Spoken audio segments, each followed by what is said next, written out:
নিয়ন্ত্রণ হারিয়ে রাস্তার ধারে একটি দোকানকে ভেঙে পাশের ধানের জমিতে উল্টে গেল একটি পাথর বোঝাই ট্রেলার। শুক্রবার রাতে ঘটনাকে ঘিরে চাঞ্চল্য ছড়ায় পানাগড় মোরগ্রাম রাজ্য সড়কের ত্রিলোকচন্দ্রপুর মোড়ের কাছে। স্থানীয় সূত্রে জানা যায়, পাথর বোঝাই ট্রেলারটি ইলামবাজারের দিক থেকে পানাগড়ের দিকে আসছিল।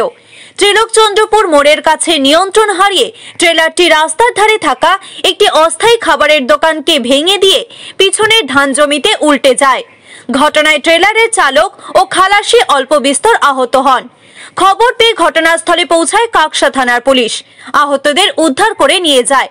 ট্রেলার চালকের চোখ লেগে যাওয়ার কারণে দুর্ঘটনাটি ঘটেছে বলে অনুমান স্থানীয়দের।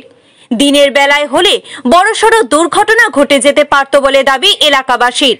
ক্রেনের সাহায্যে দুর্ঘটনাগ্রস্ত ট্রেলারটিকে উদ্ধার করার কাজ শুরু করেছে পুলিশ। হয়েছিল জানতে পেরেছিলেন এটা? কি হয়েছে, ড্রাইভার ঘুমিয়ে গিয়েছে নিশ্চয়, নাহলে এরকম বড় চেষ্টা হবে না গাড়ি।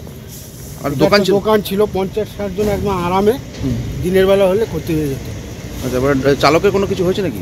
না না, ওরা দুজন সেফ আছে। গাড়িটা কোন দিক থেকে কোন দিকে আসছিল? এটা আসছিল আপনার ইলামবাজার থেকে পানাগড় দিয়ে। আচ্ছা, এখনো গাড়িটা তুলতে পারেনি? না, ওই তো পড়ে আছে। কাকসা থেকে নিজস্ব প্রতিনিধির রিপোর্ট, টিভি নিউজ 10।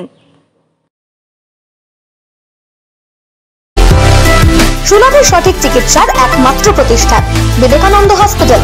24 ঘন্টা emergency service, blood bank, trauma care. আপনাদের সেবায় আমরা তৎপর। গুণমান ও পরিষেবায় দুর্গাপুর বিধাননগরের ডক্টর জাকির হোসেন এভিনিউর বিবেকানন্দ হসপিটাল শিল্পাঞ্চলের মানুষের মন জয় করেছে।